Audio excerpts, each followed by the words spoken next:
ये लड़का गलती से अपने इंस्टेंट नूडल्स का एक टुकड़ा सैंड टेबल में गिरा देता है। अगले ही पल एक मोटा, लंबा और खंभे जितना बड़ा नूडल्स का टुकड़ा एंशिएंट ऑल्टर पर आ गिरा। उस वक्त महारानी स्वर्ग से प्रार्थना कर रही होती है और ये देखकर वो हैरान रह गई। उसे लगा कि ये उसकी प्रार्थना का ही फल है, मगर असल में ये बस उस लड़के के हाथ से गिरा हुआ नूडल्स का टुकड़ा था। असल में वो आदमी एंशिएंट पीरियड का एक महान सेनापति था जिसे दुश्मन देश के जासूसों ने मार डाला था। किस्मत ने उसे 2000 साल आगे मॉडर्न वर्ल्ड में पहुंचा दिया। अब वो एक सस्ते से किराए के कमरे में रहकर रोज इंस्टेंट नूडल्स खाकर गुजारा कर रहा था। एक दिन उसके दरवाजे पर एक गुमनाम पार्सल आया। जब उसने उसे खोला तो उसमें से एक सैंड टेबल निकली। गौर से देखने पर उसे एहसास हुआ कि ये तो उसके पुराने राज्य का नक्शा था। एक लेंस से देखने पर वो वहां हो रही हर घटना को देख सकता था, यहाँ तक कि महारानी को स्नान करते हुए भी। महारानी के शासन में पूरे देश में भयंकर अकाल पड़ा था। इस मौके का फायदा उठाकर एक लालची सामंत ने उन्हें गद्दी छोड़ने पर मजबूर करने की योजना बनाई। यहाँ तक कि महारानी की माँ महारानी विधवा ने भी चेतावनी दी कि अगर प्रार्थना के बाद भी भोजन नहीं आया तो उसे खुद ही गद्दी छोड़नी होगी। दरबार में कई मंत्री चर्चा कर रहे थे कि अगर सेनापति यानी वही आदमी जिंदा होता तो वो कभी ये अन्याय नहीं होने देता। मॉडर्न वर्ल्ड से अपनी प्रिय महारानी को अपमानित होते देख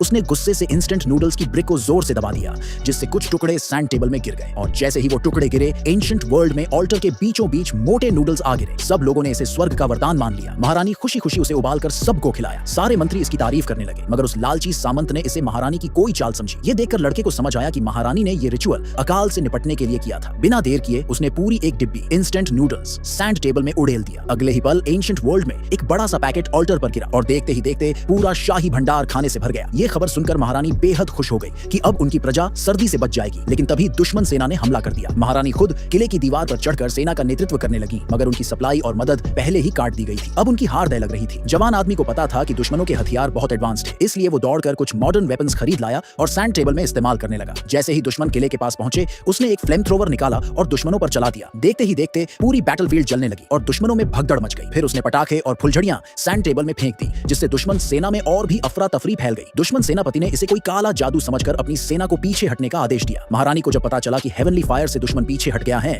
तो उन्हें यकीन हो गया कि ये उनके दिवंगत सेनापति की आत्मा की कृपा है। उन्होंने ऑल्टर पर सेनापति की पुरानी वॉर यूनिफॉर्म चढ़ा दी ताकि उनकी आत्मा को शांति मिले। उधर मॉडर्न वर्ल्ड में लड़के को छींक आ गई और उसके हेलमेट पर रखा पंखा चालू हो गया। हेलमेट सीधे उस तांबे के कलश में जा गिरा, जिससे वो एंशिएंट पीरियड में वापस चला गया। महारानी ने जैसे ही देखा कि सेनापति की यूनिफॉर्म में रखा हेलमेट गायब हो गया, तो उन्हें लगा कि उनकी आत्मा ने ये भेंट स्वीकार कर ली है। इसलिए उन्होंने सोना, चांदी और बेशकीमती रत्न कलश में डाल दिए। अगले ही पल ये सारे खजाने लड़के के किराए के कमरे में आ गिरे। लेकिन तभी दुश्मन सेना ने फिर से हमला कर दिया। इस बार उन्होंने शहर में गुप्त हत्यारे भी भेज दिए जो महारानी की हत्या करने वाले थे। जवान आदमी ये देखकर घबरा गया। उसने जल्दी जल्दी लकड़ी की छड़ी, रसोई का चाकू और एक चेन सॉ उठाई, मगर ये सब चीजें सैंड टेबल के लोगों के लिए बहुत खतरनाक हो सकती थी। महारानी की जान पर बनाई थी और वो लड़का इतनी टेंशन में आ गया कि वो समझ ही नहीं पाया कि क्या करे। हड़बड़ी में उसका पैर जमीन पर पड़ी लकड़ी की छड़ी पर फिसला और वो सीधा सैंड टेबल में जा गिरा। महारानी ने ऊपर देखा और उन्हें एहसास हुआ कि उनका सबसे विश्वसनीय सेनापति लौट आया था।